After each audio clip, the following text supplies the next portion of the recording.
In this example, we're going to see how Ulf takes care of a legendary attacker. In this game, he is facing Mikhail Tal. Tal opts for d5. And Ulf, especially later in his career, this was 1983, played the Catalan almost exclusively. And he was happy with just getting a little something. You just take the pawn back. You know, I've got the center. I've got a little bit of an imbalance. Black can play c5 and equalize. He didn't care. He's just going to get a better game. But in this game, he decides to go with a classical approach. And we get a Queen's Gambit declined. And there are many different moves here, but I really like the simple and effective approach by Ulf here. We've seen throughout the game so far, he's big on creating an imbalance in the opening and then trying to magnify the strength of his pieces after that, the remaining minor pieces. He takes early. And even Tal said, without knights, there are no tactics.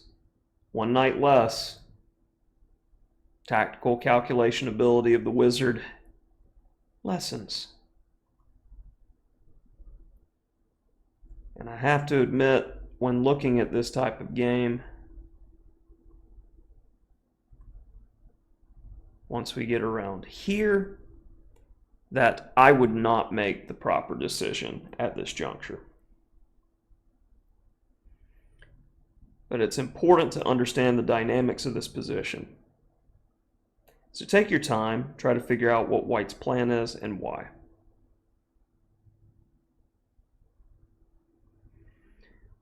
Well, Black has the bishop pair and it is an open position. If we allow Black to develop his pieces easily here, we're going to be in trouble. And there are a lot of moves where White could mess up badly here and give Black the edge immediately. Notice moves like d5 are going to be met by knight b6. de is going to release the pressure. The bishop can get out. We need to maintain the pawn. Bishop b3. No b5. No nonsense. So he takes. And again, maintain key squares. It's an isolated pawn. A lot of people feel uncomfortable. Let's see how Ulf plays this simple technical position. And keep in mind the plan when facing an isolated pawn. You want to blockade, trade off all the minor pieces, and make it to a heavy ending. What I want you to visualize is a rook on d1, queen on d2, rook on d3, rook on d5, queen on d7, rook on d8. All the other minor pieces are gone. All Black's got to do is play c5, and your position falls apart. So at some point, White could look to push the pawn on d5 to just trade it off if it's not blockaded. Or he needs to keep complications in the position in order to not allow that endgame. After rook e8, queen d2. Logical move, knight b6. Starting to eye to blockade. And we got a piece not doing anything. This next move is very natural, but it is what causes the problems for Black for the rest of the game. What he should have done was a5. And after h3, White's got a little bit of pull after g4, but you do have the bishop pair and solid and patient. Not exactly Tal style, so Andersson would be comfortable playing this forever. In the main game, bishop g4 was played, and knight e5. White does have some slight pull here. Can't take with the pawn for obvious reasons. But the bishop pair is gone. We've got rough equality. But Ulf's not interested in a draw. The d-pawn, is it that much of a weakness? Knight e4. You definitely don't want to go this way with the man. This seems very one-sided. Looks like white can continue to pile up one way or another on this pawn. One-sided game, that's a pawn with a funny hat. Always look to make that transition into the better piece ending. So Tal elects to trade. And trade some more. And this is equal. Only thing we got here. Isolated pawn, but we just got a wee bit of pressure. King h2. No checks on the back rank. a5 was played. I definitely feel like b6 is the better way to go. And then bishop f5. And you sit. It's hard for some people to sit. That's why I think Andersson, especially with white, is a dangerous opponent for Tal. He played a5.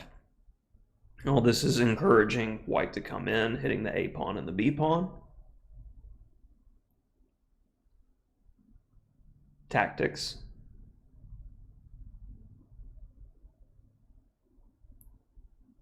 King g3. And this is a difficult position for black. The engine still evaluates this as equal, but it's hard to find. If you're a pause your video type person, now's the time. What black should do is check and go right back to e4, because we're threatening queen f4 check. And the perpetuals are not easily stopped. So say like queen g4, well, we go queen c2. And white can't have everything. He can't protect his king and continue to gobble pawns. And queen endings can be difficult. Check. With this check, Tal provides extra escape squares for the king. Critical move, b3. You can take my a pawn. I'm going to take your b pawn, so b5. Now let's improve in the best way possible. Check, check, check. And only now with the king in the corner. Could take on c6, but a4. And no problem with repeating the position, because you get extra time.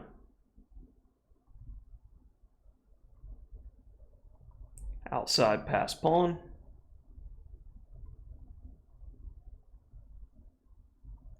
Had to give it up in order to reach this ending, 3 versus 2.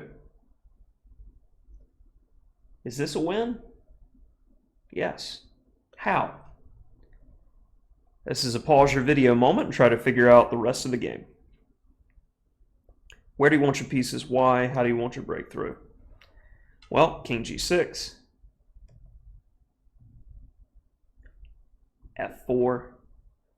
Our strength is on the f file, so making a passer there would be wise. f5. And Tal resigned, as I don't think there's anything doing here. You can always waste a tempo one way or another to get the king here at this point and start grabbing the pawn, whether it's on h5 or h4. So really don't see anything here that could allow for sufficient counterplay, no matter what black did. 3 versus 2 should be easy, as long as you don't allow your opponent to just trade, leaving you with a rook pawn, for instance. With another excellent Ulf Andersson game.